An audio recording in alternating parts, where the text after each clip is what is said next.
लो कि आज से मैं गलत रास्ते पर नहीं जाऊंगा, आज से मैं असत्य नहीं बोलूंगा, जब बोलूंगा तो सत्य बोलूंगा। किसी को धोखा नहीं देने का व्रत लो, किसी का अपमान ना करने का व्रत लो, माँ बाप की सेवा करने का व्रत लो। बुढ़ापा आ गया तो बस 10 माला 12 माला 100 माला। एक संत जी अयोध्या में हमें मिले, वो हमारे संघ के संत हैं, हम साथ में रहते थे। जब संत वो बने थे तो वो सीनियर थे, हम उनके चरणों में थे। हमारी उम्र के थे, उनकी भी उम्र 30-32 वर्ष की होगी प्रेजेंट में। वो साधु हो गए, गृहस्थी नहीं बसाई, और रोज वो सवेरे 3 बजे उठ के बिस्तर से नहाने चले जाते सरयू जी, और नहा के 4 बजे तक वापस आ जाते। वहां से 2-2.5 किलोमीटर था, तो पैदल जाना पैदल आना। तो वो हमारी साथ रहा करते थे, साथ में ही। वो 2 कदम दूर उनका बिस्तर था, 2 कदम पीछे हमारा बिस्तर था। साथ में सोते थे, वो वहां सोते हम यहाँ सोते। वो 3 बजे उठ के चले जाते, 4 बजे आते। जब हमारी नींद खुलती 4, 4:30, 5 बजे, तो वो भजन करते। अब ऊपर ठंडी चलती ना, तो कंबल ढक लेते और अंदर अंदर सीताराम सीताराम सीताराम सीताराम सीताराम सीताराम सीताराम जपते। तो उनको देख देख के फिर हमें लगा कि यार, जब ये हमारी उम्र के हैं, इतना भजन कर रहे हैं। उस समय हमारा विद्यार्थी जीवन था, भागवत नहीं करने का सौभाग्य तब मिला था, बहुत कम करते थे कभी कभी, तब विद्यार्थी थे, पढ़ते थे। तो हमें भी लगा कि ये भजन कर रहे हैं तो हम क्यों नहीं करें। फिर हमने भी व्रत लिया। आप लोग एकादशी द्वादशी पूर्णिमा वाला करते होंगे, हम शायद ये वाला नहीं कर पाते। हमारी एकादशी तो ऐसी रहती है कि हमारे जो भैया लोग हैं वो हमें जो खाने को दे देते हैं हम वो खा लेते हैं। आज वो बताएंगे कि आज एकादशी है तो आज ये नहीं खाना, ठीक है भैया, नहीं खाएंगे। हाँ, तो हमने एक व्रत लिया था अयोध्या में। वो व्रत क्या लिया था, हमने उनको देख के व्रत लिया कि जब ये 3 बजे उठ के चले जाते हैं और 4 बजे नहा के आते हैं और माला जपते हैं भगवान का नाम, तो मैं भी सरयू जी रोज नहाऊंगा। बड़ी ठंडी थी और विद्यार्थी जीवन था। मैंने व्रत लिया कि अब रोज जितने दिन अयोध्या में रहूंगा, एक भी दिन नागा नहीं होगा, रोज सरयू स्नान करने का मैंने व्रत ले लिया। और भक्तों, मैंने व्रत लिया नहीं, ठाकुर जी की कृपा से उस व्रत को निभाया। जब तक अयोध्या में था एक भी दिन नागा नहीं हुआ, रोज सरयू स्नान करने का अवसर मिलता था। रोज पैदल जाते थे। संत जी वो 4 बजे जब आते थे तब हमारी नींद खुलती, तो हम 4 बजे उठ जाते थे, चलो तुम से 1 घंटा बाद ही पहुंचेंगे भगवान के द्वार। तो 4 बजे उठते थे हम, फिर जाते थे तो 4:30 बजे तक पहुंच जाते। सरयू जी दौड़ के जाते, यहाँ से दौड़ लगाते तो सीधे 2.5 किलोमीटर दूर जाके सरयू जी में रुकते, और वहां रुकते तो दौड़ने में शरीर गर्म होता तो थोड़ा सा 2 मिनट बैठ जाते। किसी ने कहा कि बैठ जाया करो, डायरेक्ट पानी में नहीं घुस जाया करो, नहीं बीमार पड़ जाओगे। तो हम 2 मिनट रुक जाते, शरीर नॉर्मल हो जाए। फिर जाके बढ़िया डुबकी लगाते सरयू जी में 4:30 बजे, और फिर वहां से पैदल दौड़ते हुए आते। और फिर बाद में आकर के थोड़ा सा उनकी देखा देखी, हम भी माला जपते, हम भी भगवान का भजन करते। बस पहले तो देखा देखी थी, बाद में फिर वो आदत हो गई, फिर मुझसे आनंद आने लगा। फिर आपके बीच में बैठा दिया ठाकुर जी ने। अच्छे लोगों को देखोगे तो अच्छा रंग चढ़ेगा, मेरा कहने का अर्थ ये।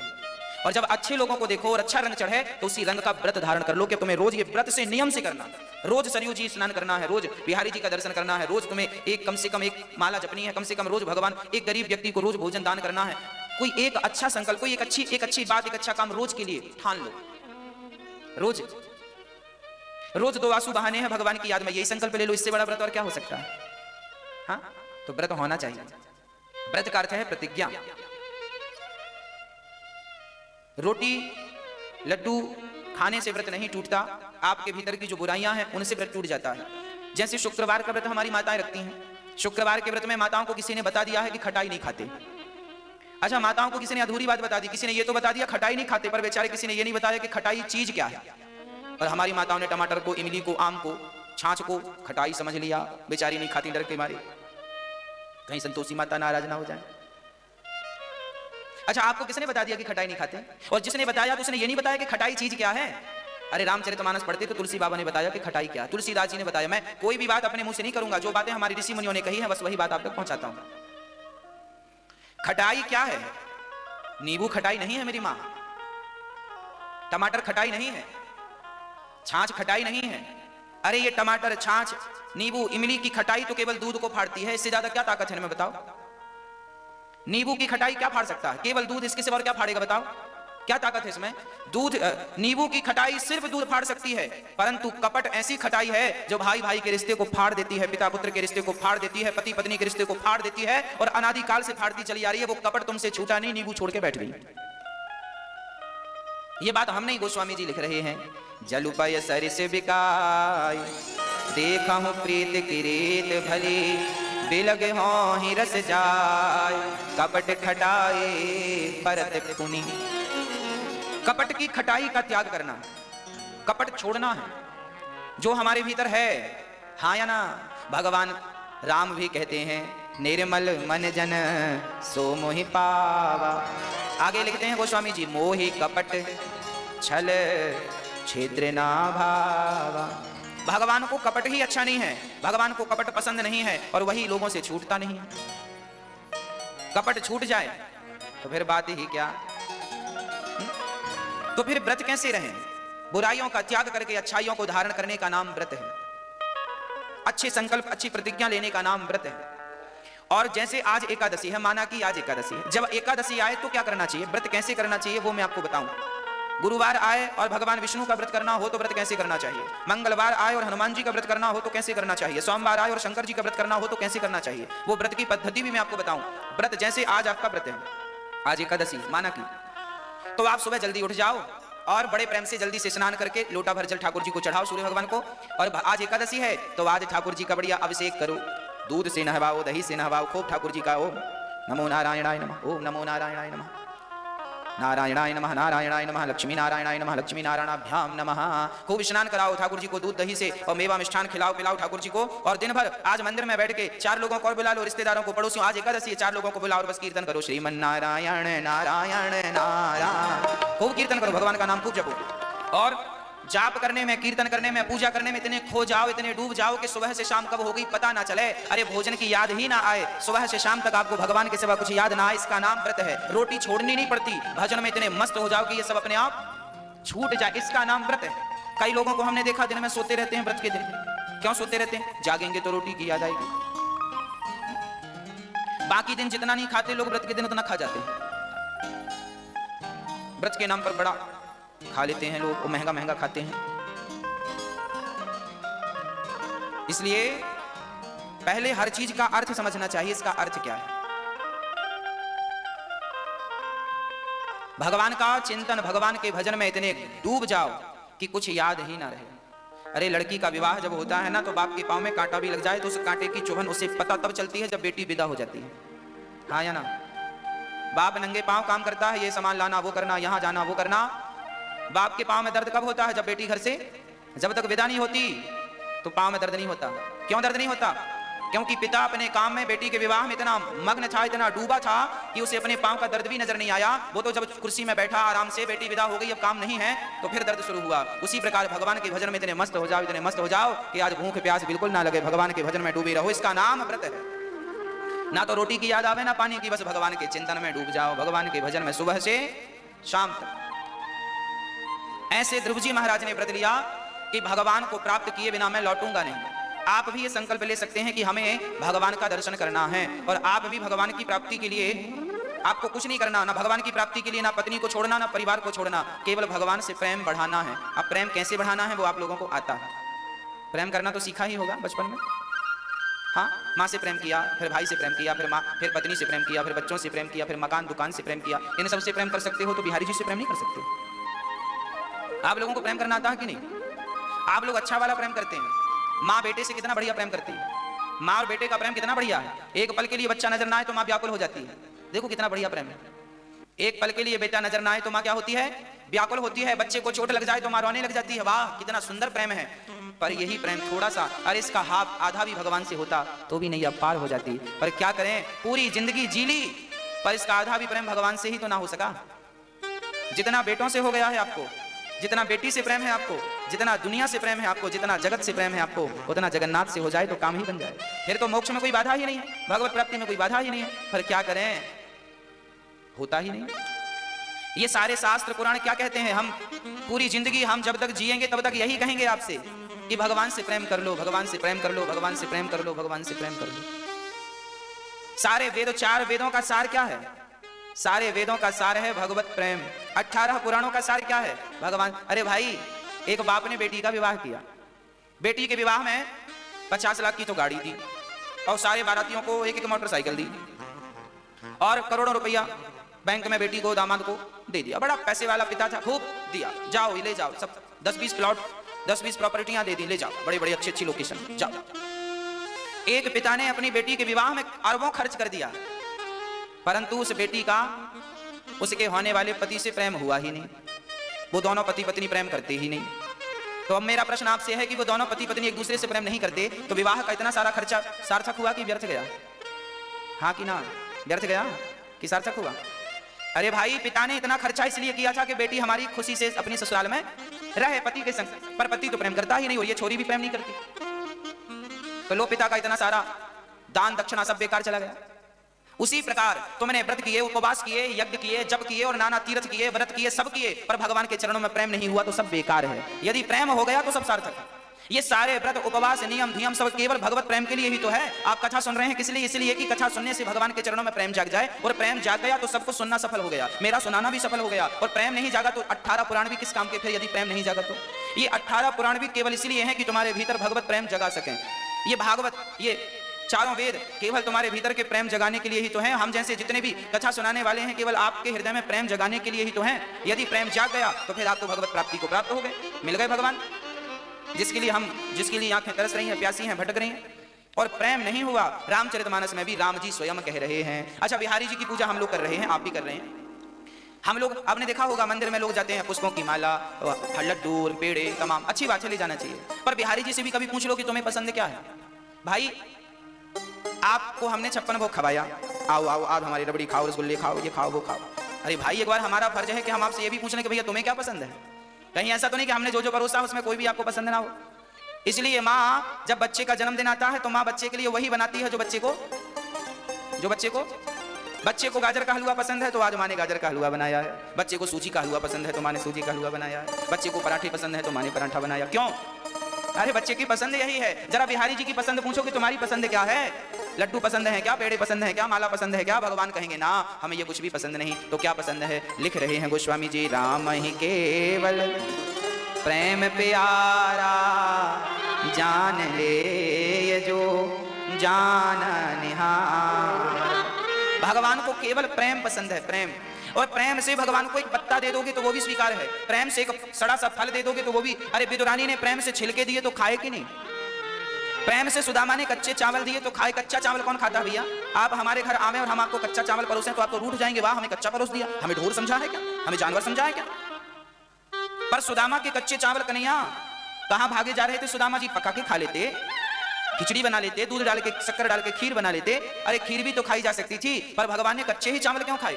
क्योंकि भक्त का प्रेम उन चावलों में था। तो भक्त जैसे दिया भगवान ने वैसे ग्रहण कर लिया। विदुरानी ने जैसे छिलके दिए भगवान ने वैसे ही खा लिए। मतलब भगवान वस्तु के भूखे नहीं थे, वस्तु के पीछे जो भक्त का प्रेम था वो प्रेम भगवान ने स्वीकार कर लिया।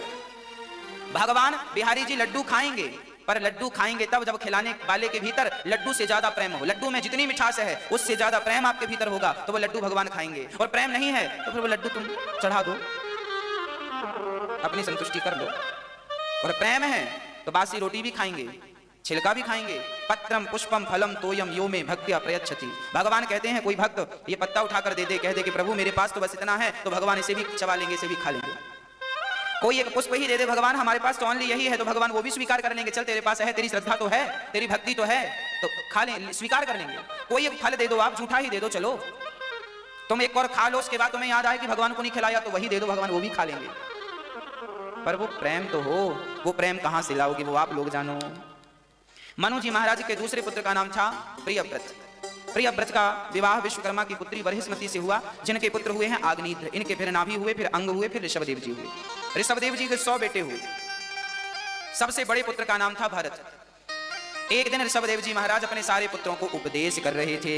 नायम देहो देह भाजाम लोके कष्टान कामान नरहते विड़भुजां तपो दिव्यम पुत्र कायेन सत्वम शुद्ध्यैदस्मात् ब्रह्म सौख्यम त्वनन्तम। आप भी अपने बच्चों को जरा बिठाकर उपदेश दिया करो। आज श्री ऋषभदेव जी अपने बच्चों को बिठाते हैं, उपदेश देते हैं। क्या उपदेश देते हैं? बेटा नायम देहो देह भाजाम लोके, अर्थात ये शरीर संसार के भोगों के लिए नहीं मिला। तपो दिव्यम, शरीर भगवत भक्ति में तपाने के लिए मिला। जरा तपाओ, तपस्या करो। तपाने का अर्थ, विद्यार्थी जब तपता है, मेहनत करता है, तब उसके परसेंट अच्छे बनते हैं। और तपस्या ना करे अर्थात तपे ना, अर्थात पढ़े ना, रिजल्ट कैसे अच्छा आएगा? आप अच्छी पोस्ट पर चले गए हैं तो सहज में तो चले नहीं गए साहब, कोई मेहनत तो की होगी आपने, अर्थात आपने अपने आप को तपाया होगा। जब तपाए तो आप IAS IPS बन गए, बड़ी ऊंची पोस्ट पर चले गए। ऐसी तो सहज में चले नहीं गए होंगे, बड़ा तपाया होगा आपने, तपस्या की होगी। अरे भाई, जब बिना तपस्या के तुम्हें नौकरी नहीं मिलती तो बिना तपस्या के भगवान कैसे मिल जाएगा, ये तो समझो। हाँ, तो तपस्या तो जरूरी, तपाना, यही तो तपाना है। कोई पैसों के लिए तपा रहा है, कोई भगवान के लिए तपा रहा। देखिए आईएएस आईपीएस बनना हो, ऊंची पोस्ट में जाना हो ना, तो बड़ी तपस्या करनी पड़ती है। तपस्या मींस बड़ा अध्ययन करना पड़ता है, पढ़ाई करनी पड़ती है, दिन रात पढ़ो तब कहीं जाके एग्जाम निकलते हैं। हाँ, सहज में नहीं निकलते। एक वो हैं जो घर में बैठ के तपस्या कर रहे हैं, आप तैयारी कर रहे हैं आईएएस आईपीएस की, सीए की, फलाने की और इसकी, आप घर में बैठ के तैयारी कर रहे हैं। और एक वो संत हैं जो जंगल में तैयारी कर रहे हैं। आप भी तप रहे हैं और वो साधु संत भी तप रहे हैं। फर्क इतना है कि आप तपस्या करके क्या बनेंगे, आईएएस बन जाएंगे, आईपीएस बन जाएंगे, जज बन जाएंगे। हाँ, और आपको अच्छी पोस्ट पे पहुंचा दिया जाएगा, पैसा बहुत मिलेगा। इस तपस्या से संसार के सुख मिलेंगे, भौतिक सुख, नाम होगा, पद होगा, पैसा होगा, खूब आनंद से। इस तपस्या से संसार की सुख सुविधाएं मिल सकती हैं, संसार के भोग मिल सकते हैं। पर जो जंगल में बैठ के ऋषि मुनि तपस्या कर रहे हैं, वो भोगों के लिए नहीं, वो तो भगवान के लिए तपस्या कर रहे हैं। अब आपको निर्णय लेना है कि आपको किसके लिए तपस्या, तपस्या दोनों में है। भोगों को पाने के लिए भी तपस्या करनी पड़ेगी और भगवान को पाने के लिए भी तपस्या करनी पड़ेगी। अब जीवन में आप किसको अधिक महत्व देते हैं, भोगों को या भगवान को? भोगों को महत्व देना है तो संसार पर्याप्त है, और भगवान के लिए बढ़ना है तो फिर इसके लिए फिर आपको इसका त्याग करके आगे बढ़ना पड़ेगा। और उस त्याग में याद रखना, उस त्याग में जो सुख मिलेगा वो इस सुख से करोड़ों गुना अच्छा है, करोड़ों गुना। इस सुख की तो मैं तुलना करूं गुड़ की तरह। आदमी को गुड़ तब तक ही अच्छा लगता है जब तक उसे रबड़ी ना मिल जाए। एक आदमी ने कभी रबड़ी खाया ही नहीं, बस गुड़ खाता, और सबसे कहता भाई गुड़ बहुत अच्छा है, गुड़ तुम भी खाया करो। और वास्तविक में गुड़ अच्छा है, ठंडी को खाना चाहिए। गुड़ अच्छा है, गुड़ बड़ा स्वादिष्ट है, गुड़ बड़ा खाया करो। किसी ने रबड़ी चटा दी और रबड़ी चाटा तो भूल गया भाई ये क्या है। अरे तू बोला वही लाना कल वाली, अब वो दूसरे दिन नहीं लाया। अरे वो कल वाली कहाँ, अरे तेरे पास तो गुड़ है। नहीं गुड़ नहीं, वो वाली दिखाओ, वो कहाँ है जो कल चटाई थी तुमने, कहाँ? अब उसको अब लोग भूल गया कि गुड़ भी कुछ होता, वो रबड़ी के पीछे भागने लगा। बस संसार का सुख गुड़ की तरह है और भगवान की भक्ति का सुख तो रबड़ी की तरह है। एक बार तुम चाट लोगे ना भक्ति का सुख, एक बार तुम्हारी जीवा पे लग जाए राम नाम का सुख, फिर ये संसार का सुख तुम्हें भाएगा ही नहीं। अभी भा रहा है, मतलब अभी वो सुख मिला नहीं, अभी वो आनंद वो प्राप्त नहीं हुआ। मिल जाए तो इसे छोड़ना नहीं पड़ता। मैं कभी ये नहीं कहता कि तुम ये छोड़ दो, वो छोड़ दो, फलाना ना। मैं कभी ये कहता कि पत्नी छोड़ो ना, परिवार छोड़ो ना। मैं कभी ये नहीं कहता कि तुम पत्नी छोड़ दो, पति छोड़ दो, घर छोड़ दो। मैं ये कहता हूं सबके बीच में रहो। और हम इस बात पर यकीन रखते हैं कि जब आम का फल कच्चा होता है तो वो वृक्ष को पकड़ के रखता है, और वही आम जब पक जाता है तो वृक्ष से छुड़ाना नहीं पड़ता, वो अपने आप। बस जिस दिन मेरी माँ आप घर में रहती रहती पक गई, आपकी भक्ति पक गई, तुम भक्ति घर से ही स्टार्ट करो और घर में रहते रहते भगवान में मन लगाओ, भगवान से प्रेम करो। जब भगवान से प्रेम करते करते तुम्हारी भक्ति पकने लगेगी, पक जाएगी, तो संसार में फिर तुम्हें ना बेटी छोड़ना पड़ेगी, ना बेटा, ना पत्नी, ना पति, छोड़ना कुछ नहीं पड़ेगा। सब अपने आप छूट जाएगा, पता ही नहीं चलेगा। जैसे पका हुआ फल कब छोड़ देता है पता ही नहीं चलता। अपने आप को पकाना है, छोड़ के तुम जंगल में नहीं जा सकते। वन विभाग बैठा है, घुसने नहीं देगा। आज के जमाने में कौन जंगल जाएगा? तो आपको घर में ही रह के करना पड़ेगा सब। और जंगल में जाएंगे तो फिर वहां समस्या ये भी है कि भय है, सांप का भय, सांप न डस ले, शेर ना आ जाए। अब रात को जंगल में कोई सोएगा क्या, डर नहीं लगेगा उसे? मतलब डर के कारण आप भजन नहीं कर सकते। घर में कम से कम डर तो नहीं है किसी बात का, बिस्तर में बड़ी आनंद से सोते रहे हो। जंगल में जाओगे तो डर के मारे भजन नहीं कर पाओगे, जबकि घर में तो आप भजन कर सकते हैं। तो क्यों ना घर को ही चुना जाए भजन के लिए। भागवत प्राप्ति के लिए सबसे बढ़िया घर है, घर से बढ़िया कुछ नहीं है। बढ़िया भगवान का भजन करो, परिवार भगवान को सौंप दो, बेटा भगवान का, बेटी भगवान की, पत्नी भगवान। हे प्रभु सब आपका है और ये सब आपकी माया है, हम भी आपके हैं, और बस उन्हीं के भजन में लग जाओ। कुछ अपना समझो मत। गलती तो तब होती है आपसे जब आप सबके मालिक बन के बैठ जाते हैं। मैं इसका मालिक हूं, ये मेरा है, ये मेरा है। कुछ भी अपना मत समझो, है सब तुम्हारा, पर मैं का ये जो अहंकार है ये डिलीट कर दो। मैं इस बच्चे का बाप हूं, मैं इस बच्चे का पिता हूं, ये जो मैं का अहंकार है कि तुम ही इसके बाप हो, ये जो अहंकार है बाप वाला, ये डिलीट कर दो और उस बाप की जगह भगवान को बिठा दो। प्रभु जी तुम ही इसके पिता हो, मैं तो कुछ नहीं हूं। अपने आप को आप हटा दो वहां से। फिर देखो मैं इस घर का मालिक हूं, अपने आप को हटाकर उस जगह पर, उस स्थान पर भगवान को बिठा दो। प्रभु ये घर आपका है, ये फैक्ट्री आपकी है, ये दुकान आपका है, ये बिजनेस आपका है, ये व्यापार आपका है। बस आप न्यूट्रल हो जाओ ना। क्यों गियर में फंसे पड़े हो? गाड़ी तब तक ही तो भागती जब तक गियर में होती है, न्यूट्रल होती है तो खड़ी हो जाती है। पार्किंग में खड़ी है ना, आगे ना पीछे खड़ी है। तो आप भी जो गियर में फंसे पड़े हैं, 1 नंबर 2 नंबर 3 नंबर 4 नंबर, हाँ न्यूट्रल पार्किंग मोड में डाल दो अपने आप को। साइलेंट, सब बिहारी जी का, मेरा कुछ नहीं, मैं नहीं, मेरा नहीं, यह धन किसी का है दिया, जो भी मेरे पास है वह धन किसी का है दिया। जब देने वाला वही है तो मैं क्यों डींगे मारूं कि मैं ये मैं ना। साइलेंट, चुप, न्यूट्रल। श्री भरत जी महाराज को पिता का उपदेश चढ़ गया और भरत जी महाराज घर से, उनके ऋषभदेव जी तो भगवत भजन करते हुए चले गए, 9 बच्चे योगेश्वर हो गए। भरत जी महाराज अपना घर परिवार छोड़ के गंडकी के तट पर चले गए।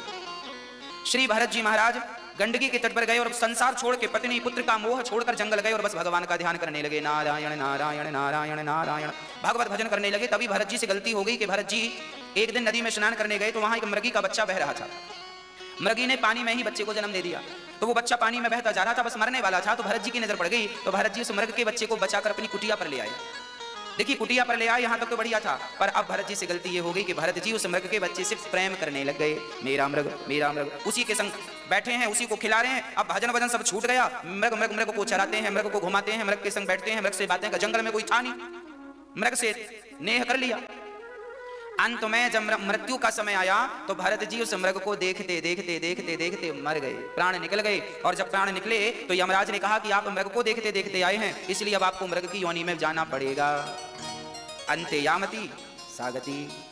आप लोगों से प्रार्थना है कि आप लोग भी मरने के पहले मन ना लगा लेना किसी में, क्योंकि जहां मन लगाओगे वही दुर्गति होनी है आपकी। मरते समय मन स्त्री में लगेगा तो आपको स्त्री बनना पड़ेगा, मरते समय मन पुरुष में लगेगा तो पुरुष बनना पड़ेगा, मरते समय मन कुत्ते में लगेगा कुत्ता बनना पड़ेगा, मन जहां लगेगा वहां जाना पड़ेगा। इसलिए मरते समय बिल्कुल बिल्कुल बिल्कुल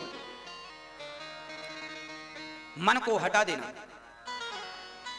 अच्छा, बहुत सारे एडवांस जो लैपटॉप कंप्यूटर है ना आजकल, जहां से जैसे आप काम कर रहे हैं, कोई भी काम करते करते वो बंद हो गया, कंप्यूटर लैपटॉप कोई भी, मोबाइल फोन में भी ये सिस्टम आ गया है, काम करते करते बंद हो गया, बैटरी के कारण बंद हो गया, तो उसके बाद जब आप चार्ज में लगाएंगे तो वो वहीं से स्टार्ट होगा। हाँ या ना? एडवांस टेक्नोलॉजी है।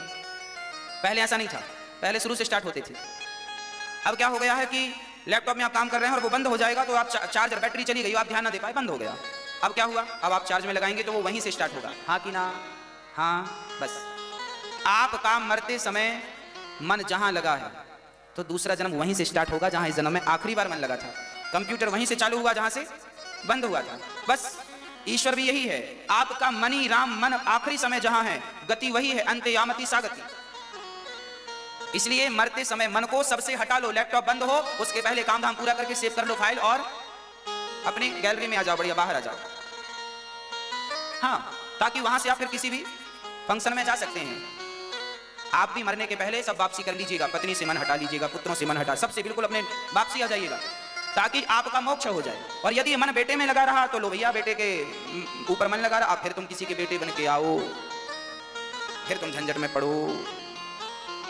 इसलिए बिल्कुल साइलेंट, मन कहीं ना लगे, बस मरते समय भगवान में मन लगाओ। इसलिए मरते हुए आदमी को गीता सुनवाई जाती है, इसलिए सुनवाई जाती है ताकि गीता के शब्द सुने और उसका यहां वहां मन लगा हो तो हट जाए। पर आजकल उल्टा है, जब मर जाता है तब गीता सुनवाते हैं।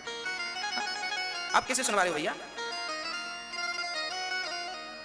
मरने के पहले गीता इसलिए सुनवाई जाती है कि यहां वहां से मन हट जाए। भरत जैसे ज्ञानी का मन लगा तो भरत जैसे ज्ञानी को मृग बन के आना पड़ा। जंगल में लगी आग तो भरत जी मृग बन के आए थे, अब वो मृग बने थे, आग लगी तो उसमें जल गए, फिर तीसरा शरीर मिला उन्हें मनुष्य का। भगवान ने कहा कि तुम्हें एक मौका और देंगे मनुष्य बनाने का, अब तुम गलती ना करना नहीं तो गति बिगड़ जाएगी। अब भरत जी मृग बन के गए, उसके बाद मनुष्य बनकर आए। अब भरत जी बिल्कुल चुप रहते हैं, किसी ने गाली दी तो कोई उत्तर नहीं, किसी ने स्तुति की तो कोई उत्तर नहीं, बड़े चुप रहते हैं, गुमसुम रहते हैं, ना पढ़ते हैं ना लिखते हैं, कुछ भी काम भरत जी नहीं करते हैं। भरत जी को पता है कि पिछले जन्म में मृग के चक्कर में गति बिगड़ गई थी, इस जन्म में भी गति ना बिगड़ जाए, इसलिए तब के खाए, तब खाई तो खाई, अब खाए तो राम दोहाई, अब नहीं करेंगे गलती। दूध से जली हुई बिल्ली भी छाछ को फूक फूक के हाँ पीती है। तो आपसे ये गलती, ये अपराध ना हो जाए कि आप भी मन कहीं यहां वहां लगाएं, मन भगवान के श्री चरणों में। अब भरत जी ने पूर्ण रूप से समर्पित कर दिया। पिता ने कहा गीता पढ़ लो, पिता ने कहा ये पढ़ लो वो पढ़ लो, पर भरत जी ने कुछ नहीं पढ़ा। भरत जी को पता था कि मैं पढ़ लूंगा और कहीं पढ़ाई का ही घमंड आ गया तो भी मैं उलझ जाऊंगा, शादी कर लूंगा तो कहीं सुंदर पत्नी का, सुंदर बच्चों का अहंकार ना आ जाए। आजकल माँ बाप को भी बड़ा अहंकार होता है, मेरा बेटा तो ये है, मेरा बेटा तो वो है, बेटे की अहंकार करे घूम रहे हैं। बेटा कोई अच्छी पोस्ट में चला जाए, फिर देखो पिता को ऐसे चलता, अहंकार पग पग में बैठा। और वो ये समझते नहीं है कि भाई यही तुम्हारे सबसे बड़ा दुश्मन है। रावण जैसों का अहंकार टिका नहीं, तुम्हारा क्या टिकेगा। और याद रखना, भगवान को अहंकार बिल्कुल पसंद नहीं, बिल्कुल रत्ती भर पसंद नहीं। दुर्योधन के घर भगवान ने भोजन क्यों नहीं किया? क्योंकि अहंकार था। विदुरानी के घर भोजन क्यों किया? क्योंकि अहंकार नहीं था। क्यों नहीं समझते लोग इन बातों को? और याद रखना, अहंकार केवल भगवान को नहीं, हमें भी अच्छा नहीं लगता और आप लोगों को भी अहंकार अच्छा नहीं लगता। आपका कोई दोस्त आपसे अहंकार में बात करे, आपका पड़ोसी आपसे बड़ा एटीट्यूड में बात करे तो आपको अच्छा लगता है? बोलो। आपका भाई आपके सामने बड़ा ईगो में बात करे आपसे, आपको अच्छा लगेगा? अरे भाई, जब आपको अहंकार अच्छा नहीं लगता तो भगवान को अहंकार कैसे अच्छा लगेगा? जो व्यक्ति अहंकारी है वो भगवान के मतलब का नहीं है। आप ये अपराध ना करिएगा। भारत जी बिल्कुल चुप हैं, कोई उत्तर ना शादी करते हैं ना गृहस्थी, ना है ज्ञानी पर बोलते कुछ नहीं है, क्योंकि उनको पता है कि बोलने में कहीं ना उलझ जाए। भारत जी बस उनकी भौजाइयां बासी रोटी दे देती हैं तो नमक के साथ खा लेते हैं। एक बार भाभियों को वो भी महंगी पड़ने लगी तो भाभियों ने अपने अपने पतियों से कहा ये निठल्ला घर में बैठा बैठा खाता है, कुछ काम धाम तो करता नहीं, तो भाइयों ने खेत भेज दिया, जाओ धान बो दी है चिड़ियों को उड़ाना। पर भरत जी बाजा बजा बजा की चिड़ियों से कहने लगे कि चिड़िया खेत भी राम जी का हो, तुम भी राम जी की हो, खाओ राम जी की चिड़िया, राम जी का खेत खाओ। री चिड़िया भर भर पिटाम बैठे हैं, चिड़ियों से खवा दिया। भाइयों ने आके 2 लाठियां जमाई, निकम्मा किसी काम का नहीं है, खेत में भी चिड़ियों को धान खवा दिया, घर से निकाल दिया भरत जी, घर से निकाल दिया। भरत जी को लगा अब भगवान की कृपा हो गई, अब मैं बिल्कुल संसार से बिल्कुल मुक्त हो गया। अब भाइयों ने भौजाइयों ने घर से निकाल दिया, पिताजी तुम चले गए थे भगवान के घर, अब भरत जी बिल्कुल जंगल में भगवान के भरोसे विचरण करते हैं।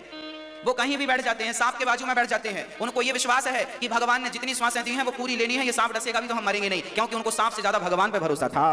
ये क्या डसेगा हमें? क्या अर्थ है इनका? इनका अर्थ ये है कि जब भगवान के बनकर घर से निकलना तो बिल्कुल निडर होकर निकलना। याद रखना, जीवन में डरते वही हैं जिनको भगवान पर विश्वास नहीं होता।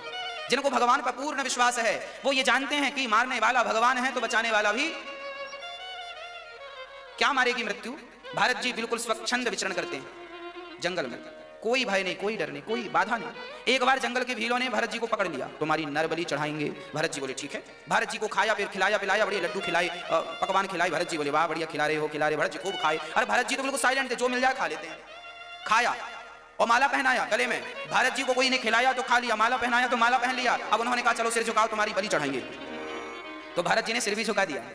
ये नहीं नहीं नहीं हमें मत मारो, काहे नहीं मारो, मारेंगे। भारत जी ने बिल्कुल खुशी से सिर झुका दिया, मार दो। अरे भाई देखो, जीवन में ना भयभीत नहीं होना चाहिए। तुम अपना सिर झुका दो, मौत होगी तो नहीं झुकाओगे तो भी मारे जाओगे, और मौत नहीं होगी तो झुका दिया है तो भी नहीं मारे जाओगे। कई बार एक्सीडेंट होता, हम सुनते हैं कि एक प्लेन क्रैश हो गया, गिर गया, प्लेन के सारे यात्री मारे गए पर कुछ रह गए। क्यों रह गए? जब सारे मारे गए थे तो ये भी नहीं पड़ जाते, क्यों रह गए? मतलब मारने वाला भी भगवान है और बचाने वाला भी भगवान है। मैंने पढ़ा था एक शिप के बारे में, समुद्र में डूबी थी, सबसे बड़ी थी, कोई नाम था, 1914 की बात थी। हाँ, टाइटैनिक नाम था उसका। उसमें 1500 लोग, लगभग 1500 लोग मारे गए थे, पर कुछ उसमें भी बच गए थे। हाँ जी, टाइटैनिक जहाज था, पानी में डूबा था। लगभग 1914 की बात है ये, लगभग कंफर्म नहीं कह सकते, लगभग 1914 की बात है ये। टाइटैनिक में बहुत सारे यात्री सवार थे, बड़ा सुरक्षित जहाज बनाया था बनाने वाले ने। लोग यात्रा पर थे, पानी बर्फ की चट्टान से टकरा गया, एक्सीडेंट हुआ, 1500 लोग समुद्र में डूब कर मर गए, पर उसमें भी कुछ बचाए गए, कुछ मतलब 1 या 2। अब प्रश्न ये खड़ा है, जब 1500 मरे थे तो फिर 1-2 भी मर जाते। 1-2 क्यों बच गए? क्योंकि मारने वाला है भगवान, बचाने वाला है भगवान। बाल नवा का होता उसका, बाल नवा का होता उसका, जिसका रक्षक दया निधान। मारने वाला है भगवान, बचाने वाला है। इसलिए भरोसा भगवान पर किया करो, भगवान बाल विवाह का नहीं होने देंगे आपका। हाँ भक्तों, अब क्या हुआ? श्री भरत जी ने सिर झुका लिया और उन्होंने तलवार मारनी चाहिए तो भद्रकाली जो खड़ी थी वो प्रकट हो गई, मेरे भक्त को मार रहे हो। भद्रकाली ने प्रकट होकर उन्हीं दुष्टों को मार दिया और भरत जी के जीवन की रक्षा कर ली। जीवन में जब आपके प्राणों की कोई रक्षा करता है तो आप ये ना सोचा करो कि फला व्यक्ति ने मेरी रक्षा की, आप ये कहा ये सृष्टि चला। इसलिए हम किस बात का अहंकार करें? जो रचे हैं वही चला रहे, और हम तो यात्रीगण हैं। आज इस स्टेशन में हैं, कल उस स्टेशन में रहेंगे, है ना? परमात्मा ट्रेन की तरह है, ट्रेन तो परमानेंट चलेगी अपने रास्ते से। अब यात्री जो कल बैठा था वो आज नहीं बैठेगा, जो आज बैठा है वो। यात्री बदलते रहते हैं, ट्रेन कहां बदलती है? ट्रेन तो वही है। ईश्वर तो ट्रेन है और हम उसमें सवार यात्रीगण हैं, तो आज हैं कल रहेंगे नहीं, इसका भरोसा नहीं है तो अहंकार किस बात का करें?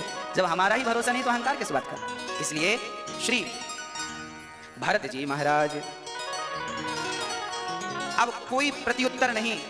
तभी वहां से सिंधु सौवीर देश का राजा पालकी पर चढ़ के चला और एक कहार बीमार पड़ गया, तो भरत जी को कहार बनाकर लगा लिया। अब भरत जी कहार बन के चल रहे हैं, रास्ते में चींटी थी, भरत जी को लगा पांव रख दूंगा मर जाएगी, तो भरत जी छलांग लगाते हैं। अच्छा, भरत जी के कंधे पर रहुगण की पालकी, सिंधु सौवीर देश का एक राजा था, बड़ा अहंकारी था, कपिल देव जी के पास जा रहा था। आज कपिल भगवान के आश्रम में पहुंचे, उसके पहले भरत जी से भेंट हो गई और भरत जी को पालकी कंधे पे रख के चलनी पड़ी। ये राजा रहुगण वही है पिछले जन्म का मृग, इस जन्म में राजा बन के आया, क्योंकि उस मृग को संत की संगत मिल गई ना। देखिए क्या हुआ, भारत का मन एक मृग में लगा था कि नहीं, तो भारत जी का मन लगा था उस मृग में, तो भारत जी तो बन गए मृग, और उस मृग का मन लग गया था भरत जी में, तो वो मृग बन गया राजा रहुगण जो सत्संग करने जा रहा है। आपका मन जिसमें लगा है आपको वो बनना पड़ेगा। तो श्री भरत जी महाराज रहुगण को, राजा रहुगण जब चीटियों पे पांव ना रख के भरत जी ने छलांग लगाई, तो राजा रहुगण के पालकी सिर पे टकराई। राजा रहुगण ने कहा क्यों रे, कौन है, ठीक नहीं चल रहे, उछल कूद कर रहे हो। कहारों ने कहा महाराज ये भर्ती हुआ यही उछल कूद कर रहा। तब भरत जी को उनके कहारों ने डांटा, ए भाई ठीक चलना, गलती ना करना नहीं दंड मिलेगा। अब की बार भरत जी ने देखा फिर चीटियां हैं, तो भरत जी ने फिर छलांग लगाई, और ऐसी छलांग लगी कि राजा रहुगण के मस्तक से रक्त गिरने लगा, रक्त की धार। अब तो पर्दा हटाकर राजा रहुगण आग बबूला हो गया। मूर्खो, जानते नहीं मैं कौन हूं, कौन है। कहारों ने कहा महाराज ये है। अब रहुगण का पूरा गुस्सा भरत जी पर फूट पड़ा, बहुत डांट लगाई, बड़ा दुबला पतला है, मेरा भार नहीं उठा सकता, राजा हूं मैं, अभी तुझे मौत के घाट उतार दूंगा, मृत्यु दंड दूंगा। भरत जी चुपचाप उसकी सारी डांट सुन रहे थे। मैया जी, दुष्टों के मुंह नहीं लगना चाहिए, गाली जो आपको दे उनके मुंह लगोगे। भारत जी संत थे, चाहते तो श्राप दे के भस्म कर सकते थे, मुझे गाली देता, तपस्या का बल था इनके पास, पर नहीं। कुत्ता आपको काटता है तो आपको कुत्ते को नहीं काट लेते, आप तो इंजेक्शन लगा के अपना इलाज करते हैं, पर आपने भी उसे काट दिया, तो फिर उसमें और तुम में अंदर क्या रहा। श्री भरत जी महाराज आज चुपचाप हैं, और आज भरत जी ने राजा रहुगण से कहा, त्वयोदितं व्यक्तमविप्रलब्धं भरतो समय स्यादधिवीरभार गन्तुर्यदि स्यादधिगम्य मध्वा देवेतिरासौ न विदां प्रवाद। आज रहुगण ने कहा तुम बहुत दुबले पतले हो। भरत जी मोटे ताजे थे तो व्यंग कर रहा है, बड़े दुबले हो, हमें उठा नहीं पा रहे हो। तब भरत जी ने जवाब दिया, राजन देखिए भार तो शरीर में होता है, मोटा पतला शरीर हो सकता है, आत्मा नहीं हो सकती, आत्मा तो एक जैसी है। इसलिए आप जानते नहीं हैं, आप शरीर को आत्मा समझ बैठे हैं, आप डांट किसे रहे हैं। अच्छा, आप किसी को डांटते हैं तो किससे डांटते हैं, फलाने व्यक्ति को, फलाने व्यक्ति को आप डांट रहे हैं, तो भाई ये तो बताओ कि वो है कौन। तुम जिसे डांट रहे, तुम शरीर को डांट रहे हो कि आत्मा को। सर देखिए, शरीर अलग है, आत्मा बिल्कुल अलग है। शरीर और आत्मा वैसे ही अलग अलग हैं जैसे मोबाइल और सिम दोनों अलग अलग हैं। मोबाइल अलग, सिम अलग, पर दोनों एक दूसरे के पूरक हैं। जब तक सिम मोबाइल में ना पड़े तो मोबाइल किसी काम का नहीं, और सिम को मोबाइल ना मिले तो सिम भी अकेले किसी काम की नहीं। दोनों हैं अलग पर हैं एक दूसरे के पूरक। उसी तरह आत्मा सिम जैसी है, शरीर मोबाइल सेट जैसा है। मोबाइल है ये, मोबाइल तब तक काम नहीं करेगा जब तक इसमें सिम नहीं पड़ेगी, नेटवर्क नहीं होगा, वाईफाई नहीं होगा, नहीं तब तक कोई काम नहीं करेगा। उसी प्रकार आत्मा तो वाईफाई जैसी है, आत्मा सिम जैसी है। ये शरीर तभी काम करता है जब आत्मा होती है, आत्मा निकल जाए। अच्छा, जब आदमी मरता है आपकी भाषा में तो आत्मा ही तो निकलती है, शरीर तो ज्यों का त्यों पड़ा है। आदमी के मरने के बाद क्या बिगड़ता है ये बताओ, आत्मा ही तो नहीं रहती, बाकी तो सब है। आंख कहीं नहीं गई, नाक कहीं नहीं गई, हाँ? मरने के बाद तो बाल भी बढ़ते हैं, नाखून भी बढ़ते रहते हैं, तो फिर आप रखते क्यों नहीं हो आदमी को। ये तो हमारा अपना था, आप रखो फ्रिज में संभाल के, क्यों जला देते हो, आप ही तो भेजते हो, ले जाओ, क्यों जलवा देते हो, क्यों दफना देते हो। उस व्यक्ति की वैल्यू तब तक थी जब तक उसके भीतर आत्मा थी। सीधी बात कहें तो शरीर की कोई वैल्यू नहीं है, वैल्यू तो उस आत्मा की है। और सच्ची कहूं तो तुम शरीर हो ही नहीं, क्योंकि तुम शरीर होते तो तुम तो तब भी थे जब मर गए थे, तब भी तो तुम्हारा शरीर अवेलेबल था, उपस्थित था, आत्मा ही तो नहीं थी। इसका अर्थ क्या हुआ, हम शरीर नहीं है, हम वही आत्मा है जो निकल जाती है तो लोग कहते हैं मर गया। ये अनिरुद्धाचार्य कौन है, शरीर नहीं हूं मैं वही आत्मा हूं जिसके निकल जाने से लोग कहेंगे मर गया। मैं वही आत्मा हूं। शरीर 5 चीजों से मिलकर बना है, पृथ्वी, जल, वायु, अग्नि, आकाश। इन 5 चीजों से मिलकर शरीर बना है, और अंत में ये 5 तत्व 5 में जाके मिल जाते हैं। पृथ्वी तत्व पृथ्वी में, वायु तत्व वायु में, जल तत्व जल, अग्नि अग्नि में, आकाश आकाश में। बचा क्या, आत्मा बची। आत्मा जाके परमात्मा से मिल गई, आत्मा परमात्मा में। फिर प्रश्न खड़ा हुआ कि तुमने जो पाप और पुण्य भोगा था उसका फल कौन भोगेगा। यदि आत्मा परमात्मा में मिल गई, शरीर 5 तत्वों में मिल गया, तो फिर तुमने जो पाप किए हैं इसका फल कौन भोगेगा, जो पुण्य किए हैं इसका फल कौन। फिर क्यों करता है आदमी पाप और पुण्य, क्यों डरता है पापों से, क्योंकि पाप और पुण्य भोगने वाला भी कोई है तुम्हारे भीतर। कौन भोगता है, आपके भीतर के पाप कौन भोगेगा, पुण्य कौन भोगेगा, बताओ आप बताओ जल्दी से सोच के, फिर हम बताएंगे कौन भोगता है। हमारे भीतर एक चीज और है, मोबाइल में, मोबाइल तो है, सिम है, एक तीसरी चीज और होती है जिसे हम मेमोरी कार्ड कहते हैं। मेमोरी होती है कि नहीं? आपने मोबाइल से कोई चीज, आपने फोटो क्लिक की तो फोटो जाके सेव कहाँ होती है? चाहे फोन की मेमोरी हो चाहे मेमोरी कार्ड हो, होगी तो मेमोरी में। फोन के अंदर भी इंटरनल मेमोरी होती है, होगी सेव मेमोरी में ही। मोबाइल का कैमरा फोटो को क्लिक कर सकता है, सेव नहीं कर सकता, सेव तो मेमोरी में होती है। वीडियो बन सकती है पर वीडियो सेव तो होगी मेमोरी में। ये कैमरे लगे हैं, कैमरे में भी किनारे एक मेमोरी पड़ी रहती है, मेमोरी में सारा डाटा सेव हो जाता है। हाँ जी, बस इसी तरह तुमने जो पाप और पुण्य किया है ना, ये तुम्हारी मेमोरी में सेव हो रहा है। ये मेमोरी क्या है? तुम्हारा सूक्ष्म शरीर, जिसे हम मन भी कहते हैं। मन को हल्के में मत लेना, यह मन ही तो जन्म मृत्यु का कारण है। सारा झंझट मनीराम का है। ये जो मन है यही सूक्ष्म शरीर है। हमने जो भी पाप किए हैं मन में सेव है, पुण्य किए हैं सब मन में फीड है। जब हम मरते हैं तो हमारा सूक्ष्म शरीर, अच्छा सूक्ष्म शरीर क्या है वो भी मैं आपको, आपने कभी सपना देखा है कि नहीं? सपना देखा होगा तो आप अपने कमरे में सो रहे थे पर सपने में हरिद्वार चले गए। तो ये बताओ, सपने में आप हरिद्वार गंगा नहा रहे हो, ये कौन है जो गंगा नहा रहा है? कौन है ये? आप तो कमरे में सो रहे हो और ये हरिद्वार कौन घूम रहा है? कौन? आपका मन। आपका मन आपको वही स्वप्न का दृष्टा है। स्वप्न का दृष्टा कौन है? स्वप्न का दृष्टा मन है, और मन को ही विद्युत जन सूक्ष्म शरीर कहते हैं। ये शरीर हमारा स्थूल शरीर है, ये शरीर हमारा स्थूल शरीर है, और मन सूक्ष्म शरीर है। ये तो यहीं जलाने के काम आता है, पर सूक्ष्म शरीर ही जाता है भगवान के घर, और वहीं पर हिसाब किताब होता है कि तुमने कितना पाप किया और कितना पुण्य किया है। और जो तुमने पाप किया है तो पापों का फल तुम्हें कीड़ा मकोड़े बनकर के, नाली का कीड़ा, मकड़ी, चमगादड़, ये सब बन के आना पड़ता है।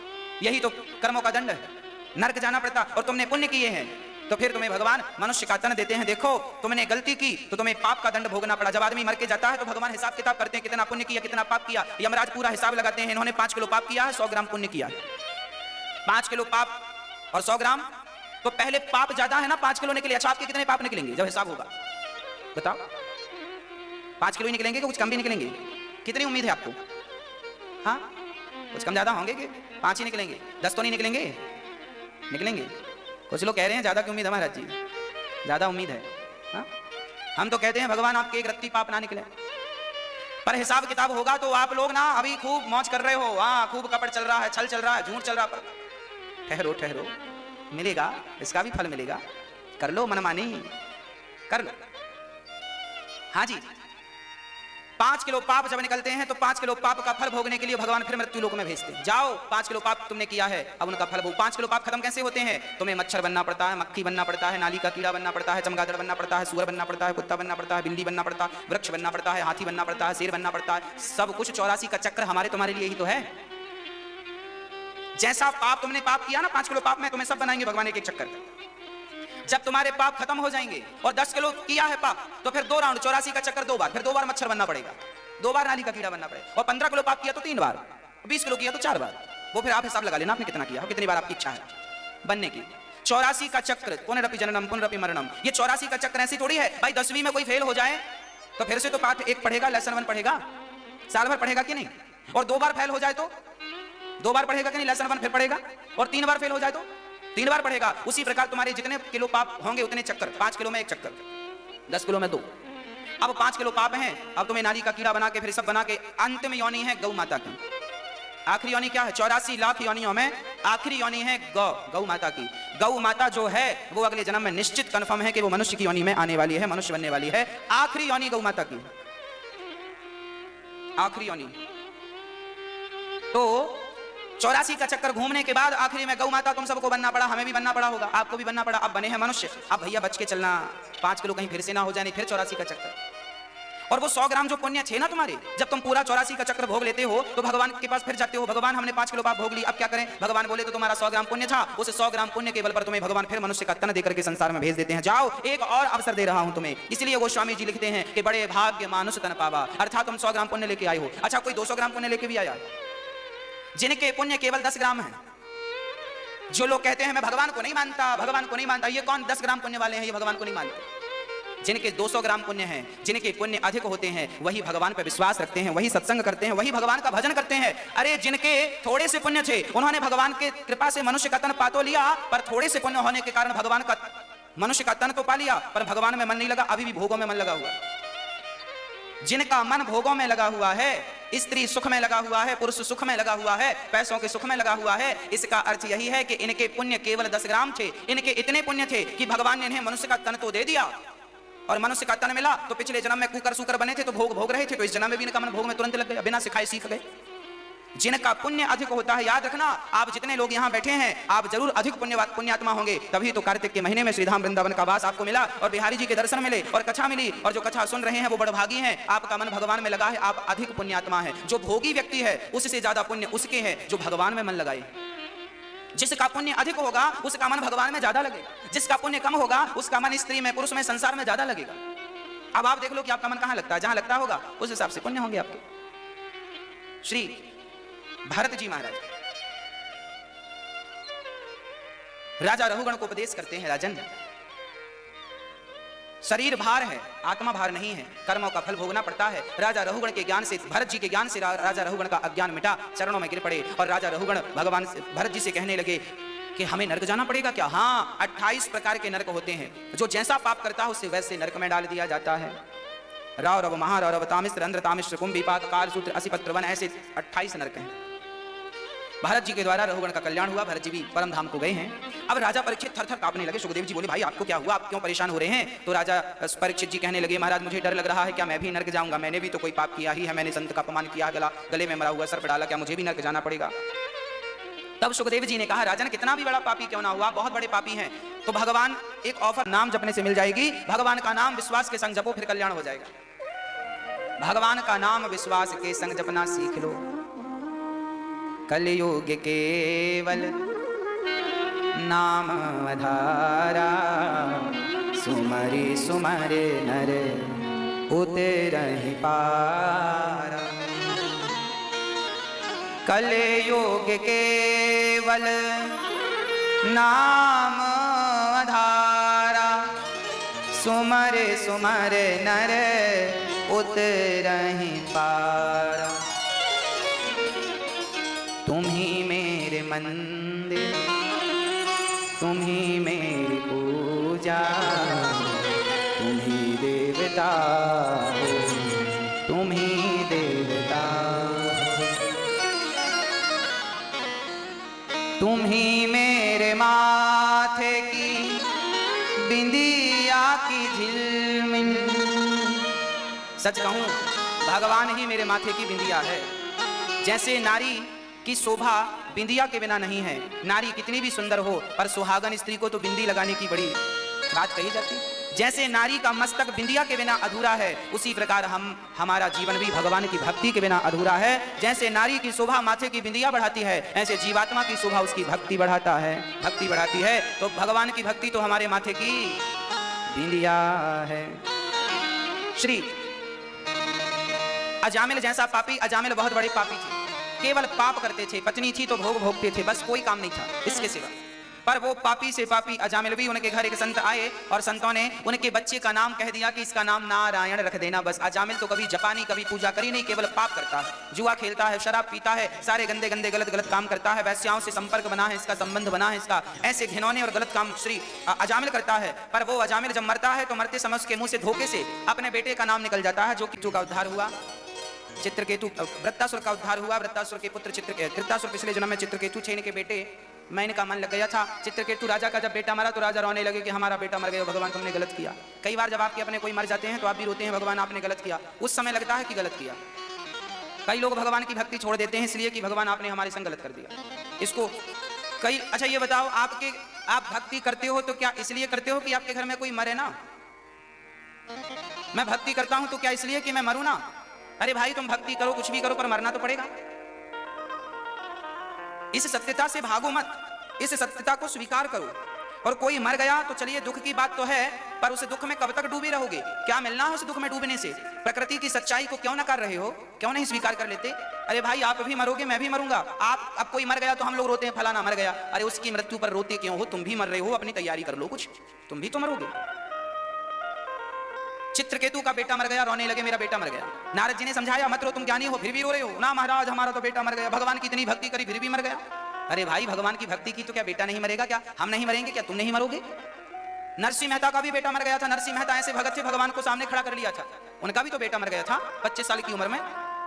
उन्होंने तो ये नहीं कहा कि मैं तेरी भक्ति करता हूं तूने बेटे को। अरे भाई देखो, बेटा मेरा हो या तुम्हारा हो, जिसकी उम्र जितनी परमात्मा ने फिक्स की है वो उतना रहेगा।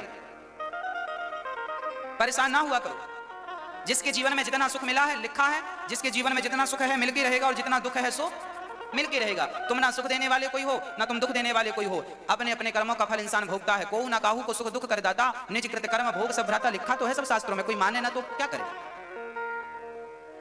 आज श्री नारद जी ने समझाया, मत रो मत रो मत रो। नहीं बेटा रो, चला गया, रोएंगे, लगा रोने। तब नारद जी ने मरे हुए बेटे को जिंदा कर दिया। ले तेरे को बेटा चाहिए, ये ले। अब बेटा जिंदा हुआ तो चित्रकेतु दौड़ पड़े, तुझे गले से लगा लूं। गले लगाने दौड़ा तो बेटे ने कह दिया, खबरदार गले वाले मत लगाना, पहले ये बताओ तुम कौन हो। चित्रकेतु बोला, मुझे नहीं जानता, मैं तेरा पिता हूं, तेरे लिए रो रहा था। ये नारद जी ने जिंदा किया है। तब उस बच्चे ने कहा, पिताजी किस जन्म के बाप हो ये भी तो बता दो। मेरा तो करोड़ों बार जन्म हो चुका है। हाँ, मेरा तो एक बार नहीं, दो बार नहीं, करोड़ों बार जन्म हो चुका है। किस जन्म के माई बाप हो, किस जन्म के रिश्तेदार हो, ये भी तो बता दो।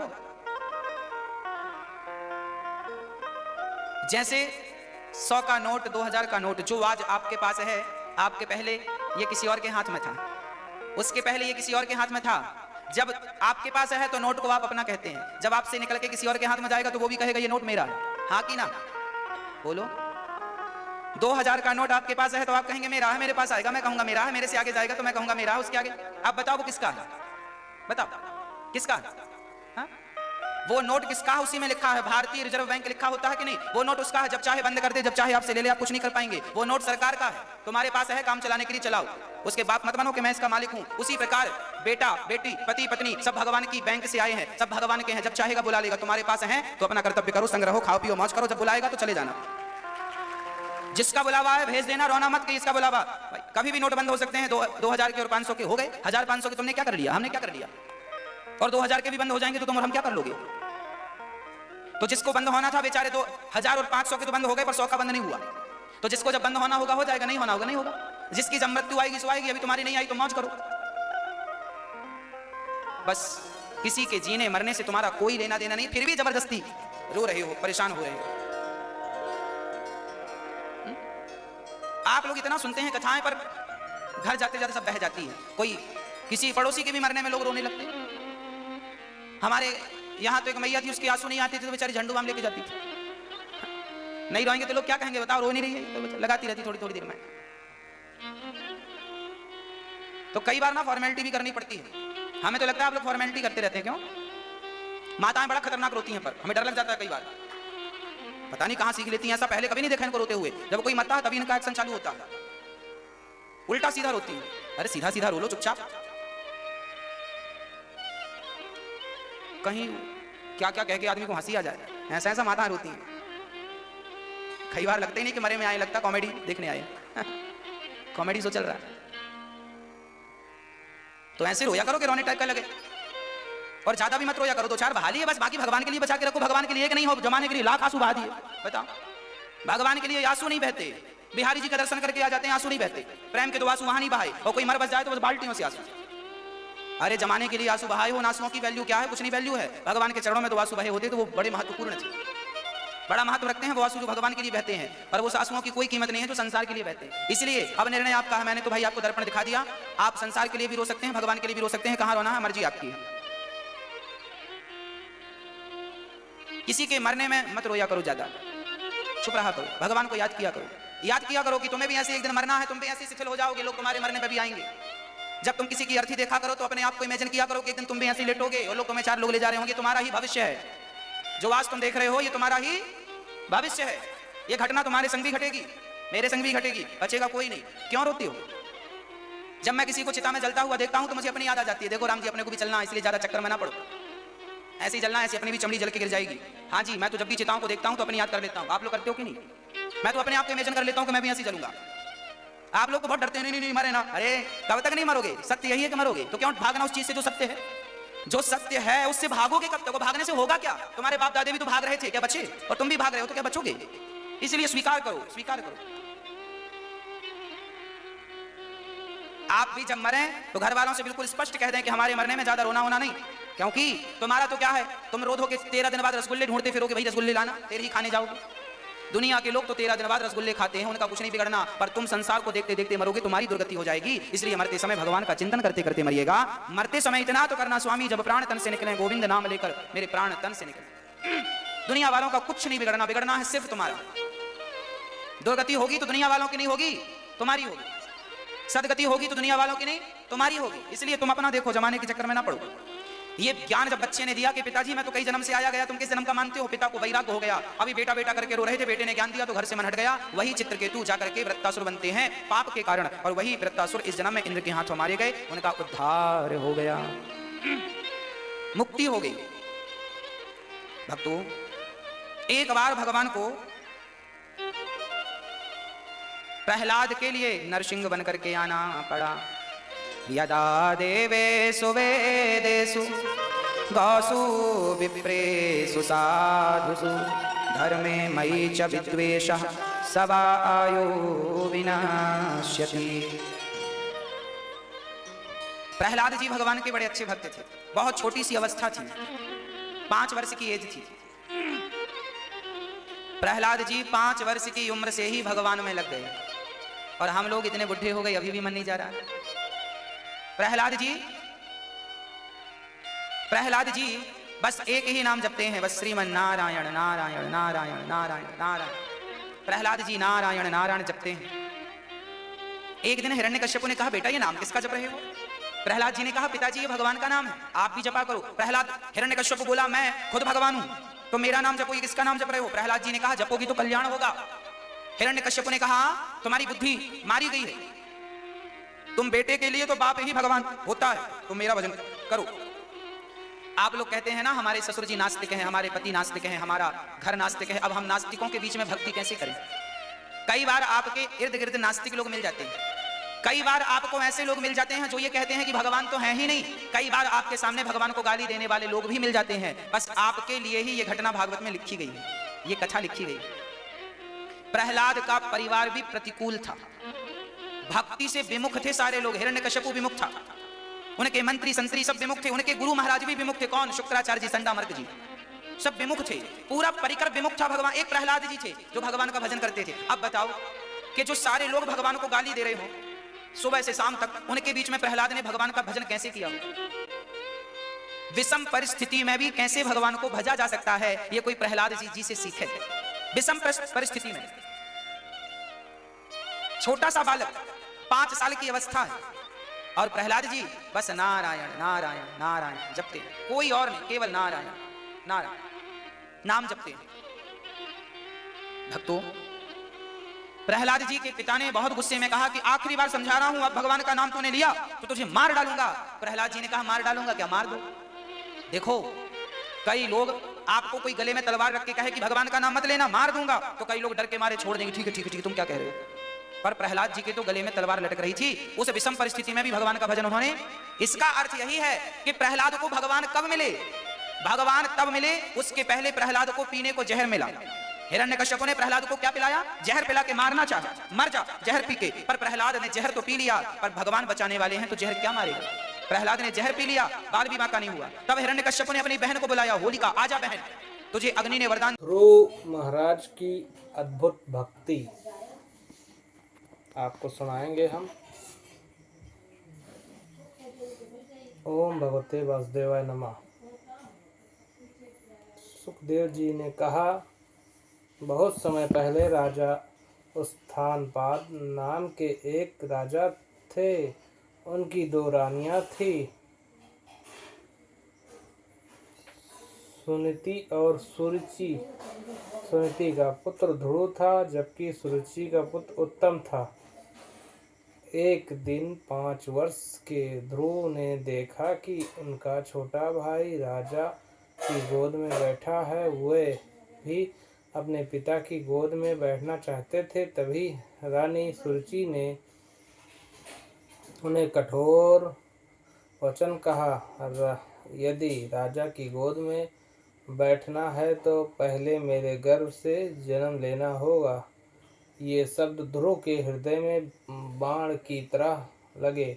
वे रोते हुए अपनी माता सुनीति के पास पहुँचे। माता ने उन्हें समझाया बेटा, मनुष्यों से न्याय की अपेक्षा मत करो। यदि कोई तुम्हारा दुख दूर कर सकता है तो वो केवल भगवान श्री हरि हैं।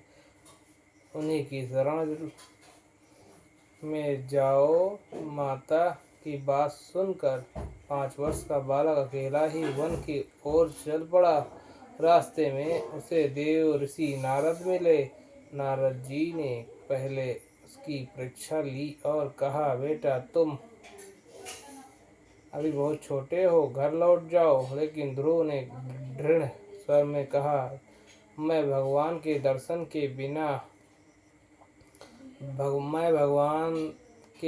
किए बिना वापस नहीं जाऊंगा। ध्रुव की अटल निष्ठा देखकर नारद जी प्रसन्न हुए। उन्होंने उन्हें मंत्र दिया, ओम भगवते वासुदेवाय नमः। साथ ही भगवान श्री हरि के ध्यान और तपस्या की विधि में बताई। ध्रुव ने घोर तपस्या आरंभ की। पहले फल खाए, फिर केवल पत्तों पर रहे, फिर जल पर और अंत में केवल भगवान के नाम का स्मरण करते हुए ध्यान में लीन हो गए। उनकी तपस्या इतनी प्रबल थी कि तीनों लोग विचलित हो उठे। देवता भगवान श्री हरि की शरण में पहुँचे। भगवान मुस्कुराए और, यह बाल वक्त है, अब समय आ गया है कि मैं इसे दर्शन दूं। यहीं पे आज का भाग्य समाप्त होता है। हरे कृष्णा हरे कृष्णा हरे कृष्णा हरे रामा हरे रामा राधे राधे राधे राधे। और आपको अभी और आगे सुनाते हैं हम। ओम भगवते वासुदेवाय नमः। सुखदेव जी ने राजा परीक्षित से कहा, ध्रुव की कठोर तपस्या से तीनों लोग आश्चर्यचकित हो गए। 5 वर्ष का वह बालक केवल भगवान श्री हरि के ध्यान में लीन था। उसका मन पूरी तरह भगवान में स्थिर हो चुका था। तब भगवान विष्णु अपने दिव्य स्वरूप में गरुण का अरुण होके ध्रुव के सामने प्रकट हुए। ध्रुव ने जैसे ही भगवान के दर्शन किए, वह प्रेम और आनंद से अभिभूत हो गए। कुछ बोल ही नहीं पाए। भगवान ने अपने शंख से ध्रुव के मस्तक और ओठों का स्पर्श किया। उसकी क्षण ध्रुव के भीतर दिव्य ज्ञान प्रकट हुआ। ध्रुव के भगवान की सुंदर स्तुति की ओर कहा, हे प्रभु, मैं तो कांच के टुकड़ों की इच्छा लेकर आया था, पर आपने मुझे अमूल्य रत्न दिया। अब मुझे किसी सांसारिक वस्तु की इच्छा नहीं है। मुझे केवल आपकी भक्ति चाहिए। भगवान श्री हरि उनकी निष्काम भक्ति से अत्यंत प्रसन्न हुए और बोले, हे ध्रुव, तुम्हारी अटल भक्ति से मैं प्रसन्न हूँ। पहले तुम धर्मपूर्वक पृथ्वी पर राज करोगे, उसके बाद तुम्हें एक ऐसा स्थान मिलेगा जो अटल और अविनाशी होगा। वही स्थान आगे चलकर ध्रुव लोक कहलाया, जिसे आज भी आकाश में ध्रुव तारा के रूप में जाना जाता है। ध्रुव अपने राज्य लौटे और अपने पिता राजा उत्तानपाद ने उन्हें प्रेम से गले लगाया। रानी सुरुचि को भी अपने व्यवहार पर गहरा पश्चाताप हुआ। ध्रुव ने किसी से वैर नहीं रखा और सबको क्षमा कर दिया। सुखदेव जी ने कहा, राजन, सच्ची भक्ति वही है जिसमें भगवान से केवल उनका प्रेम से मांगा जाए। न धन, न पद, न ऐश्वर्य, न अटल विश्वास और समर्पण रखता है। भगवान स्वयं उनकी रक्षा करते हैं। राजा परीक्षित यह कथा सुन के भाव विभोर हो गए और भगवान हरे कृष्णा हरे रामा हरे कृष्णा हरे रामा हरे कृष्णा हरे रामा सुख सुखदेव जी ने राजा परीक्षित से कहा, बहुत समय पहले एक अत्यंत शक्तिशाली असुर राजा था। हिरण्याकशिपु उसने कठोर तप करके ब्रह्मा जी से वरदान प्राप्त किया और स्वयं को संसार का सबसे शक्तिशाली मानने लगा। उसने आदेश दिया कि सभी लोग केवल उसी की पूजा करें, भगवान की नहीं। लेकिन उसका पुत्र प्रहलाद बचपन से ही भगवान विष्णु का अनन्य भक्त था। वह हर समय नारायण का स्मरण करता था। हिरण्याकशिपु ने प्रहलाद को बहुत समझाया, फिर धमकाया। प्रहलाद ने कहा, पिताजी भगवान श्री हरि के स्वामी हैं, मैं उन्हीं की भक्ति करूंगा। क्रोधित होकर हिरण्याकशिपु ने प्रहलाद को अनेक कष्ट दिए। उन्हें विष दिया गया, हाथियों से कुचलवाने का प्रयास किया गया, उन्हें पर्वत से गिराया गया, अग्नि में बैठाया गया, परंतु हर बार भगवान ने अपने भक्त की रक्षा की। एक दिन क्रोध में हिरण्याकशिपु ने महल के एक स्तंभ की ओर इशारा करके पूछा, क्या तेरा भगवान इस खंभे में भी है? प्रहलाद ने शांत भाव से उत्तर दिया, हाँ, भगवान तो कण में है। इतना सुनते ही हिरण्याकशिपु ने स्तंभ पर प्रहार किया। उसी क्षण भयंकर गर्जना हुआ और स्तंभ से भगवान नरसिंह प्रकट हुए, आधा मनुष्य आधा सिंह। संध्या का समय था। भगवान ने हिरण्याकशिपु को महल की देहरी पर अपनी जांघों पर रखकर अपने नाखून से उसका वध किया। इस प्रकार ब्रह्मा के वरदान का सम्मान भी बना रहा और धर्म की रक्षा भी हुई।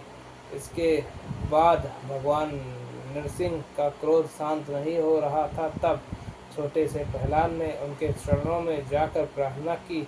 अपने प्रिय भक्त की विनती सुनकर भगवान शांत हुए और प्रहलाद को आशीर्वाद दिया। सुखदेव जी ने कहा, जो मनुष्य सच्चे मन से भगवान का स्मरण करता है, उसकी रक्षा स्वयं भगवान करते हैं। भक्ति में आयु, धन, बल, विद्या केवल श्रद्धा और प्रेम का महत्व है। राधे राधे राधे राधे, हरे कृष्णा राधे राधे, हरे कृष्णा राधे राधे, हरे कृष्णा राधे राधे, हरे कृष्णा राधे राधे।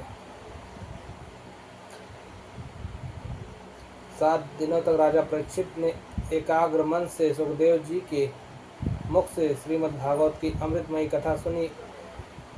उन 7 दिनों में भगवान श्री कृष्ण की दिव्य लीलाओं, भक्तों की महिमा और निष्काम भक्ति का विस्तार से वर्णन हुआ।